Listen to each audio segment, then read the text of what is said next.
स्वागत है आपका ईटी नाउ स्वदेश पर। मैं हूं आपके साथ पूजा त्रिपाठी और आप देख रहे हैं टैक्स मंत्रा। और इस शो में आपकी टैक्स से जुड़ी जो भी छोटी छोटी समस्याएं हैं और जो भी डाउट्स हैं वो इस शो के ज़रिए हम कोशिश करते हैं उनको सॉल्व करने की। और अलग अलग टॉपिक के ज़रिए आपके दिमाग में जो भी उलझनें चल रही हैं टैक्स से जुड़ी, उनको हम इस शो में आपके सामने रखते हैं और उससे जुड़े प्रॉब्लम्स भी आपकी सॉल्व करने की कोशिश करते हैं। साथ ही साथ अगर आपके भी कुछ सवाल हैं इस दौरान तो वो भी आप हमें पूछ सकते हैं। सवाल पूछने का तरीका आपके स्क्रीन पर फ्लैश होगा। आप हमें व्हाट्सएप के जरिए अपने सवाल पूछ सकते हैं, फोन लाइन के जरिए, और इसी के साथ ही साथ आप हमें मेल भी कर सकते हैं। हमारी मेल आईडी भी लगातार आपके स्क्रीन पर फ्लैश होगी, उसके जरिए भी आप अपने सवाल हम तक पहुंचा सकते हैं। तो चलिए अब शो की शुरुआत करते हैं और आज हम बात करेंगे ईपीएफ के ई नॉमिनेशन प्रोसेस की।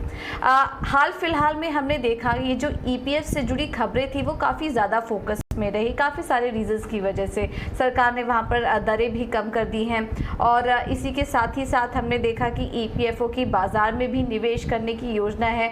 तो ये सारी खबरें तो मार्केट में आ ही रही हैं, जिसके ज़रिए हम लगातार बात भी कर रहे हैं एक्सपर्ट्स की कि इसके मायने क्या है। लेकिन इसका एक और पहलू है जिसको कि आपको समझना ज़रूरी है। और सैलरी क्लास के लिए सरकार ने ये भी अनिवार्य कर दिया था कि ईपीएफओ में जो ई नॉमिनेशन है वो भी काफ़ी ज़रूरी है। अगर ऐसा आप नहीं करते हैं तो काफ़ी सारे जो बेनिफिट्स हैं जो कि आपको मिल सकते हैं वो आप खो देंगे और इसके ज़रिए कुछ नुकसान भी हो सकते हैं। अगर आपने ई नॉमिनेशन नहीं किया है अभी तक तो वो ज़रूर कर लीजिए, क्योंकि उसके काफ़ी सारे नुकसान भी आपको झेलने पड़ सकते हैं। तो इसके फ़ायदे और नुकसान क्या है ये हम आज इस शो के ज़रिए समझने की कोशिश करेंगे। और ऑफकोर्स टैक्स के फ़ायदे आपको क्या मिल सकते हैं ये भी हम आपको बताएंगे। आपके सवाल भी हमें काफ़ी ढेर सारे मिले हैं, तो इसके ज़रिए हम आपके सवालों को भी ज़्यादा से ज़्यादा शामिल करने की कोशिश करेंगे। तो चलिए शो की शुरुआत करते हैं और आज हमारी मदद करने के लिए हैं जानी मानी tax expert Gauri Chadha. Gauri, thank you so much ET now Swadesh को आज अपना समय देने के लिए।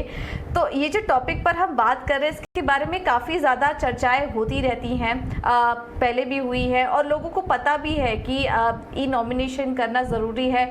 हम वेबसाइट खोलेंगे, गूगल खोलेंगे तो काफ़ी सारे प्रोसीजर्स भी हमें दिख जाएंगे कि इस तरीके से आप ई नॉमिनेशन करते हैं। लेकिन अभी भी काफ़ी सारी जनता ऐसी है जिन्होंने अभी तक इस चीज़ को नहीं किया है और उनको शायद इसका ये भी आइडिया नहीं है कि अगर ई नॉमिनेशन नहीं किया है तो उसके कुछ नुकसान भी उनको यहाँ पर फेस करने पड़ सकते हैं। तो पहले तो बेसिक से हम शुरुआत करेंगे। ईपीएफओ क्या क्या स्कीम्स ऑफर करती है ये पहले हमारे दर्शकों को आप समझाइए। जी पूजा, देखिए ईपीएफओ में बेसिकली 3 स्कीम्स हैं। पहली तो एम्प्लॉय प्रोविडेंट फंड है जिसको आप सब जानते हैं, आपने ईपीएफ का नाम जरूर सुना होगा। इसके अलावा एक ईपीएस है यानी कि एम्प्लॉय पेंशन स्कीम। तीसरी है employ deposit linked insurance scheme जिसको हम ईडीएलआई बोलते हैं। तो ये 3 स्कीम्स हैं जो ईपीएफओ ऑफर करती है। सबसे पहली जो प्रोविडेंट फंड स्कीम है ये आपकी सेविंग्स के लिए है, यानी कि आपका एक कॉर्पस इकट्ठा होता है इससे, जो एक तरह से आपका रिटायरमेंट कॉर्पस है। जब आप रिटायर करेंगे तब आपको ये सेविंग्स आपके मिल जाएंगी और आप इसको अपने हिसाब से इस्तेमाल कर सकते हैं। जो ईपीएस है वो आपकी पेंशन स्कीम है, तो वो आपको एक तरह से पेंशन के तौर पे मिलती है जब आप रिटायर होते हैं। और जो ईडीएलआई है, जो employ deposit linked insurance scheme है, वो आपकी इंश्योरेंस की तरह ट्रीट होती है। तो अगर आप किसी की डेथ हो जाती है या ऐसी कोई अनहोनी हो जाती है तो इस केस में ये आपको इसका इंश्योरेंस कवरेज मिलता है। हालांकि इसका जो इंश्योरेंस कवरेज है उसकी अपर लिमिट 7 लाख रुपए है, तो उसके ऊपर आपको कवर नहीं मिल सकता। बाकी डिपेंड करता है कि आपकी कितनी कंट्रीब्यूशन रही है। कवरेज सारी इंश्योरेंस की उसके बेसिस पे डिपेंड करती है।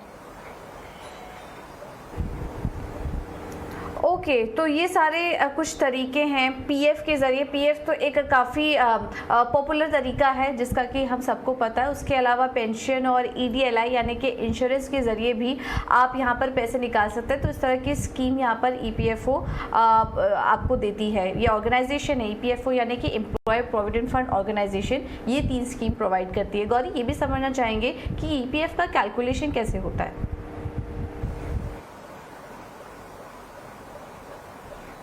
जी देखिए, जो ईपीएफ होता है उसमें आपका जो एम्प्लॉय होता है उसकी सैलरी का एक पार्ट आपका कंट्रीब्यूशन के तहत जाता है। तो अगर हम बात करें आपकी बेसिक सैलरी की, तो बेसिक सैलरी का 12% आपका जो है वो ईपीएफ के तहत जाता है, एम्प्लॉय का कंट्रीब्यूशन, जिसकी आपको 80C में डिडक्शन भी मिलती है।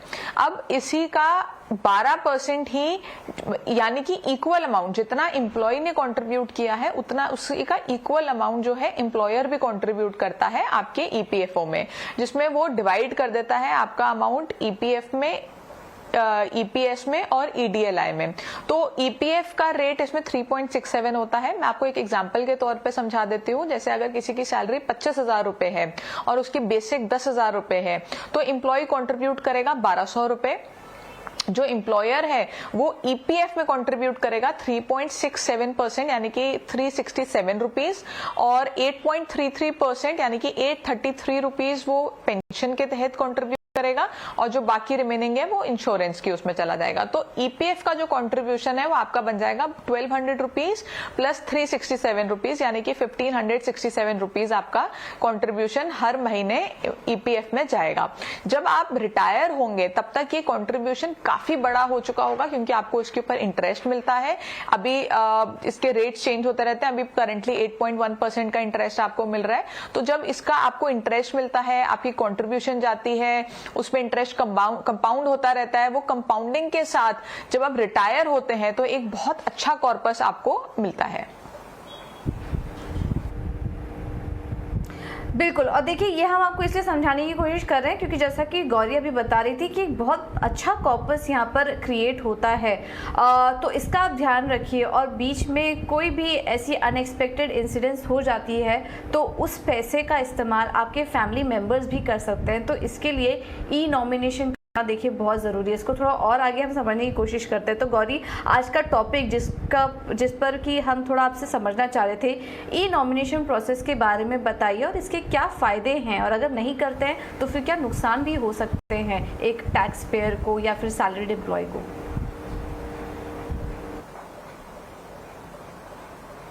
देखिए, प्रोसेस तो काफी आसान है। आपको ईपीएफओ की वेबसाइट पे जाना है, अपना लॉगिन करना है यूएएन नंबर से, यानी कि जो आपका एक अकाउंट नंबर आपको मिलता है, उस अकाउंट नंबर से आपको लॉगिन करना है। जब आप लॉगिन करेंगे तो एक मैनेज टैब आ रहा होगा, उस पर क्लिक करेंगे और उसके नीचे प्रोवाइड डिटेल्स पे जाएंगे और आप अपनी नॉमिनेशन फाइल कर देंगे। नॉमिनेशन फाइल करने के लिए आपको कुछ डॉक्यूमेंट्स, उसमें कुछ जानकारी देनी होगी, जैसे नॉमिनी का आधार नंबर, डेट ऑफ बर्थ, और जो बेसिक डिटेल्स होती हैं जो आपके पास रेडिली अवेलेबल होंगी वो आपको देनी होंगी। उसमें जब आप नॉमिनेशन फाइल कर देंगे, जब आप सब सारा प्रोसेस कर देंगे तो एंड में एक ओटीपी आएगा, उस ओटीपी के जरिए आपको उसको फाइल करना है। अब ई नॉमिनेशन कंपलसरी हो चुकी है, तो हालांकि कोई ड्यू डेट नहीं है, कोई डेडलाइन नहीं है कि इस तारीख तक आपको इसको नॉमिनेशन को कंप्लीट करना है, बट कंप्लीट करना जरूरी है क्योंकि ये कंपलसरी कर दिया गया है। तो अब आप जब नॉमिनेशन फाइल करेंगे तो इसके कुछ फायदे हैं। सबसे बड़ा फायदा तो यही है कि देखिए, जब आप जिसका भी ईपीएफ है, जो एम्प्लॉय है, उसकी जब कभी भी डेथ हो जाती है, किसी भी अपने रिटायरमेंट से पहले हो जाती है, जब तक वो कॉर्पस निकालता नहीं है उससे पहले हो जाती है, तो वो पैसा किसको जाएगा ये वो खुद ही तय करे तो बेटर है। अदरवाइज फिर ये कोर्ट कचहरी में बात चली जाती है, स्पेशली अगर अमाउंट बहुत बड़ा है और घर वाले काफी सारे हैं।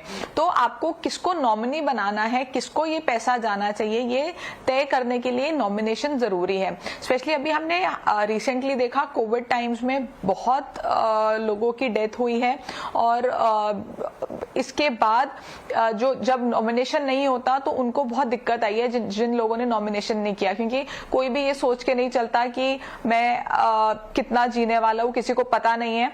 तो जब तक आप ये सोचते हैं कि आपको नॉमिनेशन करनी है और ऐसी कोई अनहोनी हो जाए तो आपके परिवार वाले के लिए थोड़ा सा मुश्किल है। और पूजा, मैं कहना चाहूंगी ये सिर्फ ईपीएफ के लिए नहीं है, नॉमिनेशन हर चीज के लिए जरूरी है। आप अपने बैंक में भी नॉमिनी बना के रखिए, अपने म्यूचुअल फंड्स हैं, आपके जहां भी फाइनेंशियल मैटर्स आपके इन्वॉल्व है वहां आपकी नॉमिनेशन जरूरी है, क्योंकि अगर कोई भी अनहोनी हो जाती है तो आपकी नॉमिनेशन, जो आपके नॉमिनी है उन्हीं को ये पैसा जाएगा।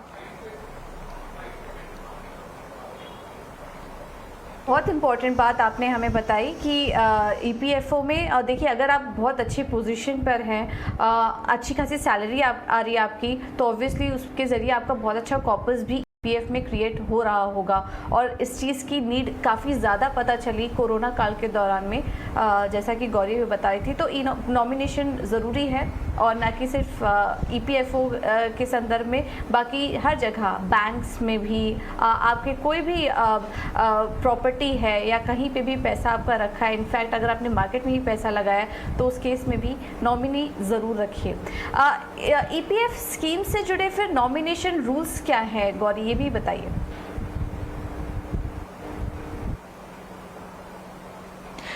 जी देखिए, फीमेल और मेल के लिए रूल्स अलग हैं, ज्यादा फर्क नहीं है, बहुत माइन्यूट फर्क है, बट मैं बता देती हूँ।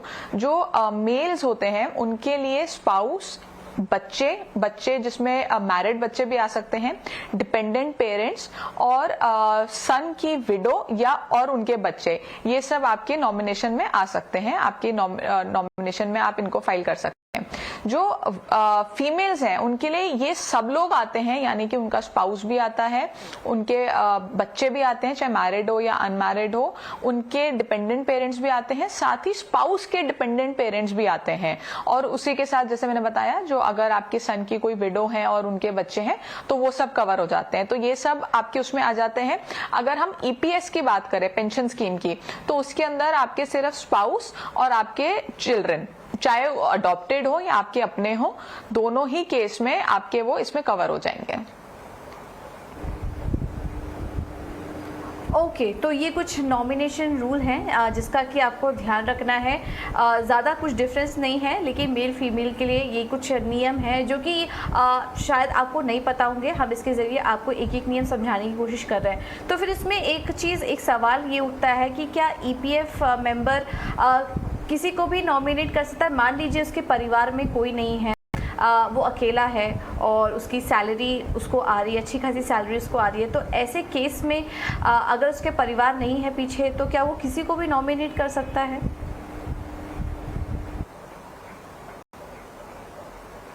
जी बिल्कुल पूजा, अगर किसी के परिवार में कोई नहीं है, जो मैंने आपको लोग बताए इनमें से उनके परिवार में कोई नहीं है, तो डेफिनेटली उनके पास ऑप्शन है कि वो किसी को भी नॉमिनेट कर सकते हैं, चाहे वो कोई फ्रेंड हो या कोई पड़ोसी हो, कोई भी हो, वो नॉमिनेट कर सकते हैं। और इस केस में तो मैं कहना चाहूंगी कि ऑल द मोर रीजन कि आपको नॉमिनेट करना पड़ेगा, क्योंकि आप कैसे बताएंगे कि आपके बाद ये पैसा किसको मिले। तो डेफिनेटली आप किसी को भी नॉमिनेट कर सकते हैं अगर आपके परिवार में कोई नहीं है तो। ठीक है, और उससे जुड़ी डिटेल्स भी, जैसे कि अभी आपको थोड़ी देर पहले प्रोसेस भी समझाया जा रहा था, वहाँ पर जाकर आप उनके बारे में डिटेल्स डाल सकते हैं। अच्छा, अभी एक सवाल है, क्योंकि काफ़ी सारे अनमैरिड मेंबर्स भी हैं, अब ई नॉमिनेशन का रूल आया है। मेरे ख्याल से पहले 31 दिसंबर डेडलाइन दी गई थी, लेकिन अब ध्यान रखिएगा डेडलाइन हटा दी गई है। गौरी थोड़ी देर पहले बात भी करी थी कि अब फिलहाल कोई डेडलाइन नहीं है। बीच में ऐसा तय किया गया था जिससे ज़्यादा प्रोसेस यहाँ पर आ सके, ई नॉमिनेशन के लिए लोग फाइल कर सके, लेकिन अब कोई डेडलाइन नहीं है, तो आपको तारीख याद करने की ज़रूरत नहीं है। आप अभी भी जाएं और वहाँ पर ई नॉमिनेशन के लिए अप्लाई कर सकते हैं। तो गौरी, अगर मान लीजिए जैसे कोई एक मेंबर है, उनकी शादी नहीं हुई है, अनमैरिड मेंबर, उसने पहले ही ई नॉमिनेशन करवा दिया, शादी के बाद में क्या वो अपने मेंबर की डिटेल्स को अपडेट कर सकता है, एडिट कर सकता है? क्या उसके पास ये प्रोसेस में इससे रिलेटेड कुछ चेंजेस वहाँ पर कर सकता है?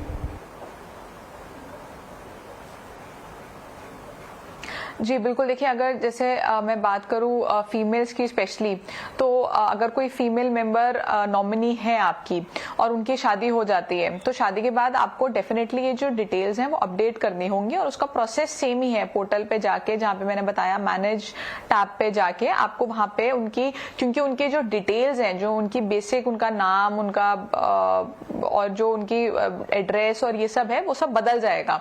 तो उनका जो डिटेल्स हैं वो अपडेट करना बहुत जरूरी है, और उसका प्रोसेस मैंने जो बताया वो सेम ही प्रोसेस है। और क्या ईपीएफ और ईपीएस के लिए अलग अलग नॉमिनेशन फाइल करने पड़ते हैं?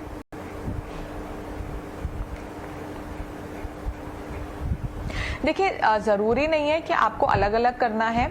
आप सेम नॉमिनेशन भी फाइल कर सकते हैं, लेकिन आप अगर चाहें तो आप अलग अलग भी कर सकते हैं। तो ऐसी कोई रिस्ट्रिक्शन नहीं है कि आपको दोनों में सेम ही नॉमिनेशन चाहिए। ज्यादातर लोग सेम ही नॉमिनेशन रखते हैं, लेकिन अगर आप चाहें तो आप अलग अलग भी रख सकते हैं। ठीक है, क्योंकि मेरे ख्याल से कुछ अमाउंट ईपीएफ के थ्रू मिलता है और कुछ अमाउंट ईपीएस के थ्रू मिलता है। तो देखिए ये भी फैसिलिटी सरकार आपको यहाँ पर दे रही है कि अगर आप चाहें तो दोनों के लिए अलग अलग नॉमिनेशन भी यहाँ पर रख सकते हैं।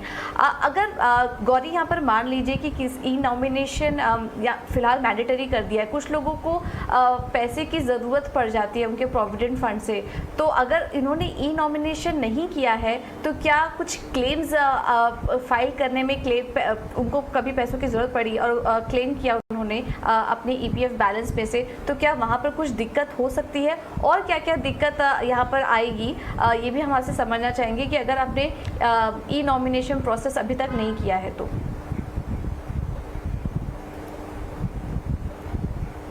देखिए, जब आप अपना पैसा निकालना चाहते हैं तब हो सकता है कि आपको बोला जाए कि पहले आप नॉमिनी फाइल कीजिए, उसके बाद पैसा निकालने देंगे आपको। लेकिन एज सच अगर आप खुद अपना पैसा निकाल रहे हैं तो इतनी प्रॉब्लम नहीं आएगी। लेकिन ईपीएफ में एक्चुअली पैसा निकालना ही आपके लिए थोड़ा सा मुश्किल होता है, क्योंकि पहले तो आपको 5 साल की कंटिन्यूअस सर्विस रखनी होती है, उसके बाद ही आप ये पैसा निकाल सकते हैं। उसके बाद भी कुछ कंडीशंस हैं, जिस पर्टिकुलर पर्पस के लिए आपको वो पैसा निकालना है उसके हिसाब से कैलकुलेशन होगी कि आप इतना पैसा ईपीएफ से निकाल सकते हैं। तो ज्यादातर मान के चलिए कि आप 100% पैसा तो शायद अपना ईपीएफ में से निकाल नहीं पाएंगे, और या फिर आप शुरू के सालों में नहीं निकाल पाएंगे। तो नॉमिनेशन आपको करनी जरूरी है, क्योंकि कुछ ना कुछ पैसा आपका ईपीएफ में ज्यादातर पड़ा रहेगा।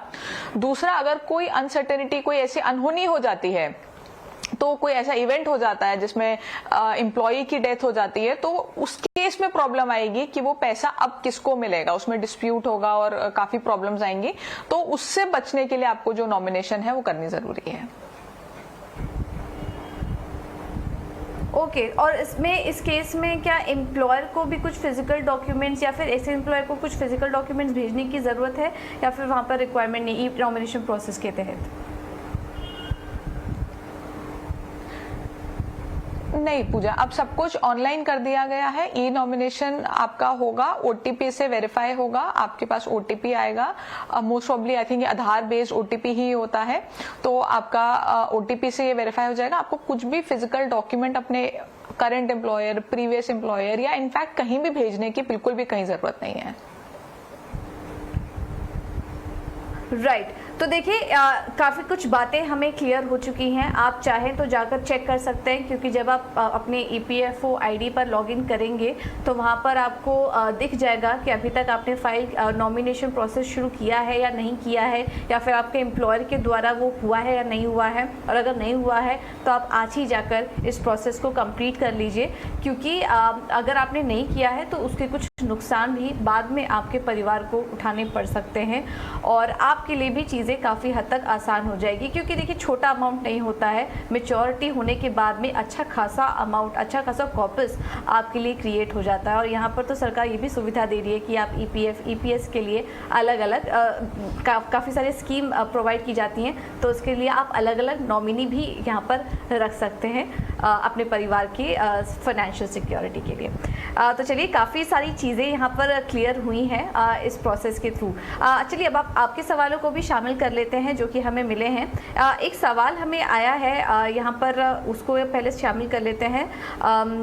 एक दर्शक ने हमें सवाल भेजा है, उनका जो ट्यूशन फ़ी है गौरी, वो करीब 3,60,000 है और वो शेयर मार्केट में निवेश कर रही है। जानना चाह रहे हैं कि कौन सा ITR को इन्हें फिल करना चाहिए और किस हेड के अंतर्गत उन्हें इनकम टैक्स रिटर्न, इनकम दिखानी चाहिए। ये इनका सवाल है, इन्हें क्या सुझाव देंगे आप? जी पूजा, जैसे इनकी दो इनकम्स हैं, एक इनकी ट्यूशन इनकम है और एक इनकी शेयर से इनकम है। तो पहले तो ट्यूशन इनकम की बात करते हैं। जो ट्यूशन इनकम है वो इनकी बिजनेस इनकम है, बिजनेस प्रोफेशनल इनकम है। तो आपकी पीजीबीपी में जाएगी ये, और इसके लिए आपको ITR 3 भरनी होगी। अब बात करते हैं आपकी कैपिटल गेन की। तो अगर तो आपकी ट्रांजैक्शंस जो शेयर्स में आप इन्वेस्ट कर रहे हैं वो कैपिटल गेन में माना जाएगा। अगर आपकी ट्रांजैक्शंस बहुत ज्यादा नहीं है, वॉल्यूम बहुत ज्यादा नहीं है, ट्रांजैक्शंस बहुत फ्रीक्वेंट नहीं है, तो आपकी ये कैपिटल गेन में आ जाएगी। यानी कि आपने 4 साल पहले एक शेयर खरीदा, उसको आज बेच दिया, या साल में 2-3 ट्रांजैक्शंस की हैं, तो वो आपका कैपिटल गेन में आ जाएगा। लेकिन अगर आप बहुत फ्रीक्वेंटली ट्रेड कर रहे हैं, यानी कि आप ट्यूशन के साथ साथ सुबह 9 बजे बैठ जाते हैं, 3 बजे तक आप ट्रेडिंग कर रहे हैं, आप इंट्राडे तो वैसे भी आपका स्पेकुलेटिव बिजनेस इनकम में आता है। बट अगर आप बहुत ज्यादा ट्रांजैक्शंस कर रहे हैं, आप बार बार खरीद रहे हैं शेयर, बार बार बेच रहे हैं, 2 हफ्ते में बेच देते हैं, 1 हफ्ते में बेच देते हैं, तो ये आपकी बिजनेस इनकम में आ जाएगी। तो ये आपका एक और बिजनेस बन जाएगा और आप अपनी ITR 3 में इसको दिखा देंगे। और अगर आप इसको कैपिटल गेन की तरह ट्रीट कर रहे हैं तो भी ITR 3 में कैपिटल गेन का कॉलम होता है, उसमें आपको ये दिखाना होगा। तो आपकी जो बिजनेस इनकम, ट्यूशन इनकम है वो बिजनेस इनकम में जाएगी। कैपिटल गेन जो आपके शेयर से इनकम हो रही है वो आप देखिए कि वो आपकी कैपिटल गेन में जाएगी या वो बिजनेस इनकम में जाएगी। उसका कोई लॉ में कहीं क्लियरली नहीं लिखा है कि इतने अमाउंट के बाद ये बिजनेस बन जाएगा। तो ये एक प्रोफेशनल जजमेंट है, आपको खुद देखना है कि आपकी जो इनकम है वो कैपिटल गेन की तरह ट्रीट होनी चाहिए या बिजनेस इनकम की तरह ट्रीट होनी चाहिए। ओके ठीक है, तो चलिए ये सुझाव राहुल आपको दे दिया गया है। लखनऊ से थे ये, उन्होंने ये सवाल हमें भेजा था। दिल्ली से विनोद कुमार जी का सवाल हमें आया है। गौरी ये जानना चाह रहे हैं कि इनके दादाजी के नाम की एक प्रॉपर्टी है जिसमें वो रहते हैं और इस प्रॉपर्टी से कुछ इनकम भी इन्हें आ रही है। आई गेस रेंट वगैरह पे इन्होंने चढ़ा के रखा होगा। तो इस प्रॉपर्टी से के जरिए जो इनकम इनको मिल रही है ये किस हेड में दिखा सकते हैं, क्योंकि अभी भी ये प्रॉपर्टी उनके दादाजी के नाम पर ही है। क्या सुझाव देंगे इन्हें?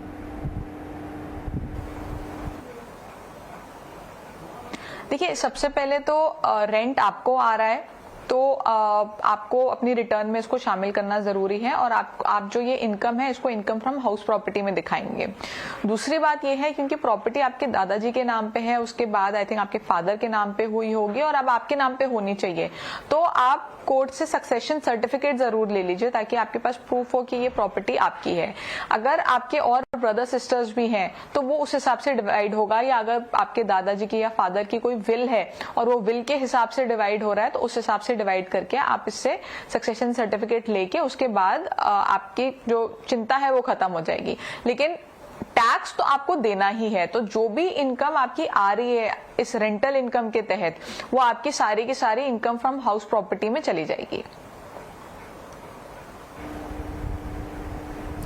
ओके ठीक है, तो ये राय आपको दे दी गई इनकम फ्रॉम हाउस प्रॉपर्टी के अंडर के हेड के अंडर में ये जो आपकी इनकम है वो दिखाई जाएगी। अगला सवाल ले लेते हैं, ये राजकुमार जी का हमें आया है और इनका सवाल है कि मेरे पिता की मृत्यु मार्च 2018 में हुई है, हम 5 भाई हैं, क्या पिता की प्रॉपर्टी भाइयों की HUF में कैसे आ पाएगी? पांचों भाइयों की HUF से जुड़ा सवाल है गौरी है, और हमने पहले इस पर शो भी किया है हिंदू अनडिवाइडेड फैमिली से, और उसके बाद ये दर्शक की क्वेरी यहाँ पर निकल कर आई है। क्या सजेस्ट करेंगे आप इन्हें?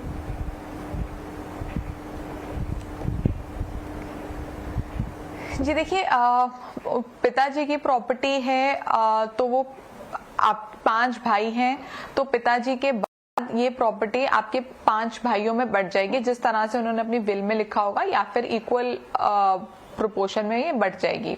तो अगर जब आप ये प्रॉपर्टी इक्वली डिवाइड करेंगे तो उसके बाद हर भाई अपनी HUF में उसको ट्रांसफर कर सकता है। लेकिन सबसे बड़ी बात यहाँ पे ये है कि जब आप कोई भी मेंबर अपनी HUF में कुछ ट्रांसफर करता है, कुछ कैपिटल इंट्रोडक्शन करता है, तो उसमें क्लबिंग प्रोविजंस आते हैं, यानी कि उस प्रॉपर्टी से आपको जो रेंटल इनकम होगी वो आपकी इनकम में इंक्लूड हो जाएगी। तो जितना मैं समझ पा रही हूँ आप HUF में दिखाना चाहते हैं ताकि आपको स्लैब बेनिफिट मिले, आपको ATC का बेनिफिट एक्स्ट्रा मिले HUF के अंडर, वो आपको नहीं मिल पाएगा क्योंकि आप ये प्रॉपर्टी अपने नाम से HUF के नाम पे ट्रांसफर कर रहे हैं। तो इसमें क्लबिंग होगी और क्लबिंग के तहत जो भी रेंटल इनकम आपको आ रही है या अगर कोई भी और ऐसा एसेट है जहां से भी आपको इनकम आ रही है, वो सारी की सारी आपके हैंड्स में टैक्सेबल होगी।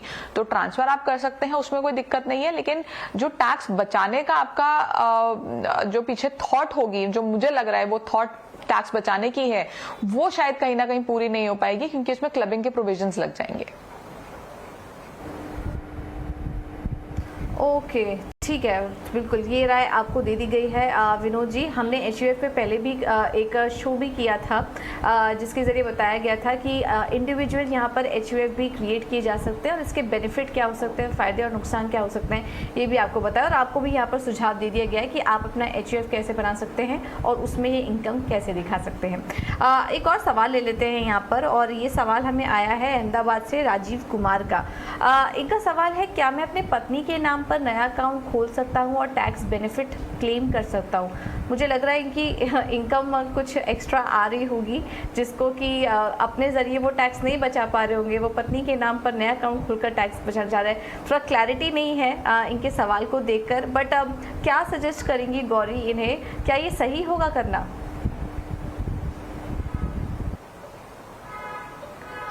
पूजा, मुझे लग रहा है कि ये कहीं ना कहीं 80C के डिडक्शन की बात कर रहे हैं कि अपनी वाइफ के नाम पे कुछ इन्वेस्टमेंट्स करें और इनको डिडक्शन मिल जाए। और जहां तक मैं समझ पा रही हूँ शायद ये PPF और ELSS और ऐसी स्कीम्स के बारे में बात कर रहे हैं जहां पे ये पैसा अपनी वाइफ के नाम पे डिपॉजिट करें और खुद डिडक्शन क्लेम कर लें।